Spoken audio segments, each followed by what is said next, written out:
Hello friends, इस mutual fund की series में मैं फिर से आज आपके सामने हाजिर हुआ हूं। सबसे पहले जो भी इस चैनल के साथ जुड़ रहे हैं मैं उनसे कहना चाहूंगा चैनल आप जरूर सब्सक्राइब कर लेना।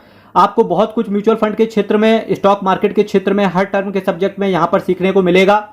और मैं आपसे ये भी कहना चाहूंगा कि अगर आप नए जुड़ रहे हैं तो डेफिनेटली आप मेरी प्ले पर जरूर विजिट करना। मल्टीबैगर म्यूचुअल फंड्स के नाम से पड़ी हुई है, वहां पर आप दो दो चार चार करके हर म्यूचुअल फंड को वीडियो देखते जाओ। एक डेढ़ साल ऐसा होगा कि आप खुद से पाएंगे कि आप हर चीज के बारे में कहीं ना कहीं आपके अंदर कुशलता आ गई है। आप खुद से म्यूचुअल फंड को देखते ही सेलेक्ट कर पाएंगे कि हाँ क्या सही है क्या गड़बड़ है आपके लिए। तो इसी सीरीज में जब मैं आज बात कर रहा हूं तो दो म्यूचुअल फंड का कंपेयर करने की कोशिश करेंगे, एचडीएफसी के स्मॉल कैप को और एसबीआई के स्मॉल कैप को। इन दोनों का कंपेयर क्यों करना जरूरी है, वो इस वजह से कंपेयर करना जरूरी है क्योंकि अगर मैं एचडीएफसी स्मॉल कैप की बात कर रहा हूं तो यहां पर 15,857 करोड़ का असेट साइज है और एसबीआई स्मॉल कैप की बात करेंगे तो 16,592 करोड़ का एसेट साइज है।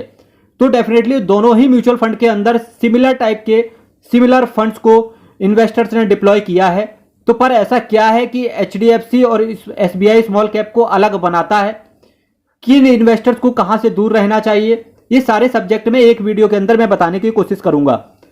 अगर मैं एचडीएफसी स्मॉल कैप की बात करूं तो इसका एनएवी 100 रुपए का है, एसबीआई स्मॉल कैप की बात करेंगे तो इसका एनएवी 90 रुपए का है। तो डेफिनेटली यहां से जो विनर निकल के आ रहा है वो बन के आ रहा है आपका एसबीआई स्मॉल कैप, ठीक है, क्योंकि इसका एनएवी कम है और यूनिट्स का अलॉटमेंट आपका ज्यादा होगा।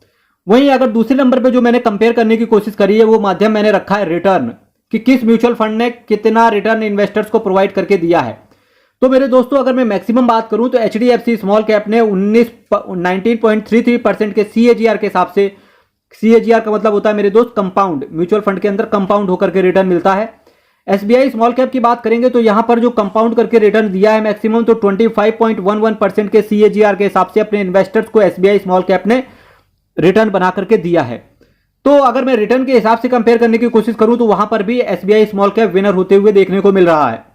ड्यूरेशन की बात करेंगे तो पास्ट में किस म्यूचुअल फंड ने, कितना पुराना म्यूचुअल फंड है, तो एचडीएफसी स्मॉल कैप की बात करेंगे ये भी अपने म्यूचुअल फंड इन्वेस्टर को 11 साल दे चुका है और एसबीआई स्मॉल कैप भी 11 साल दे चुका है। तो डेफिनेटली दोनों में मैच टाई हो गया। अब जो मेरा चौथा, last but not the least, जो मेरा कंपेयर करने की कोशिश करेंगे तो वहां पर होता है एक्सपेंस रेशियो।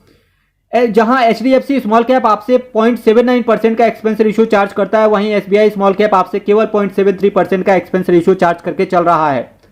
तो अगर मैं बात करूं एक्सपेंस रेशियो के हिसाब से तो यहां पर भी एसबीआई स्मॉल कैप ही बाजी मार के ले गया। तो आप देख सकते हैं कि एसबीआई स्मॉल कैप ने चारों क्षेत्र में चारों खाने चित कर दिया एचडीएफसी स्मॉल कैप को। कंपेयर आपके सामने रहा। तो मेरे दोस्तों डेफिनेटली एचडीएफसी और एसबीआई के सामने एचडीएफसी कुछ भी नहीं है, पर चूंकि रिटर्न आपका यहां पर 19% का सीएजीआर है, यहां पर 25% का सीएजीआर है। अब एचडीएफसी के अंदर जिनका पैसा है उन्हें क्या करना चाहिए, तो डेफिनेटली एक बार विचार करना चाहिए कि क्या रीजन रहा आपने जब आपने इस फंड को चुना, किसने आपसे पूछा था, किससे आपने पूछा था, क्या आप एक म्यूचुअल फंड डिस्ट्रीब्यूटर से फंड लेकर के आ रहे थे, क्योंकि अगर ऐसा है तो डेफिनेटली उसका क्या होता है, बहुत बड़ा कमीशन होता है। तो डेफिनेटली उसने अपने थोड़े से लालच के पीछे आपको कहीं ना कहीं एक ऐसे फंड में डाला जहां पर 6-7% रिटर्न कम मिल रहा है। ठीक, अगर आपने अपने आप से पैसे को डाला था तो डेफिनेटली आपको एक विचार करने की जरूरत है कि क्यों मैंने 2-4% के लिए मैंने थोड़ा सा होमवर्क नहीं किया, क्योंकि कर लेता तो दूसरे जो फंड्स हैं सिमिलर कैटेगरी के तो उन्होंने मार्केट कैप के हिसाब से अच्छा रिटर्न प्रोवाइड किया है। वहीं 6-7% का जब आप कंपेयर 20 से 25 सालों में, अभी आपको साल दर साल अगर बात करेंगे, 4-5 साल की बात करेंगे तो आपको लगता है कि यार ठीक है यार 4-5% तो कम है। पर यही जब रिटर्न आपका 25 से 30 साल के लिए चला जाता है तो डेफिनेटली जिन्हें 1 करोड़ मिलना चाहिए उन्हें 60-70 लाख मिलेगा, तब उन्हें थोड़ा सा दिक्कत होती है। तो थोड़ा सा आप किसी भी म्यूचुअल फंड को सेलेक्ट करने से पहले मैं हमेशा कहता हूं मेरे दोस्त कि अपना खुद का एनालिसिस जरूर किया करें। क्या दोनों ही फंड बेकार है? ना। एसबीआई स्मॉल कैप तो बेहतरीन है, कोई दिक्कत है ही नहीं। एचडीएफसी स्मॉल कैप बेकार है क्या? ना, बेकार तो नहीं है मेरे दोस्त, पर रिटर्न थोड़ा सा सप्रेस्ड है इसके पीयर कंपेटिटर से। तो आज जो भी नया इन्वेस्टर जुड़ रहा है तो एटलीस्ट आपको कुछ चीजों के बारे में पता चल गया। अब आप डायरेक्टली आपने क्या करना है, एसबीआई स्मॉल कैप पर जंप नहीं करना है। आपको क्या करना है, सिमिलर कैटेगरी के दूसरे म्यूचुअल फंड को भी एक बार कंपेयर करके देखना है और उसके बाद जो बेस्ट निकल के आए आप वहां पर जाने की चेष्टा करें।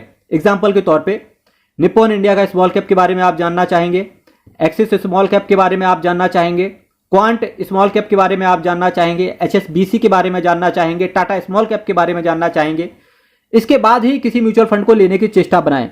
अब ये सारा कंपेयर आप कहां से करोगे, क्योंकि मेरे को तो रट्टा लगा हुआ है, तो इस वजह से मैं आपको ये सारी चीजें बता सकता हूं रात को सोते समय भी।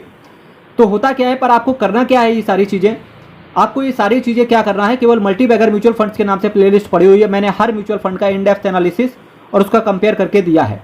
आप खुद से अपने हाथ से लिखिए, आप खुद से अपने वीडियो को देखिए और अल्टीमेटली आप भी अपने लिए एक बेस्ट निकाल के ला पाएंगे। इसी के साथ मेरे दोस्तों की आप चैनल को सब्सक्राइब कर रहे हैं और इसी के साथ मैं आपके साथ विदा लेना चाहूंगा। कल फिर हाजिर होऊंगा same time same channel, but कुछ नए म्यूचुअल फंड्स के साथ।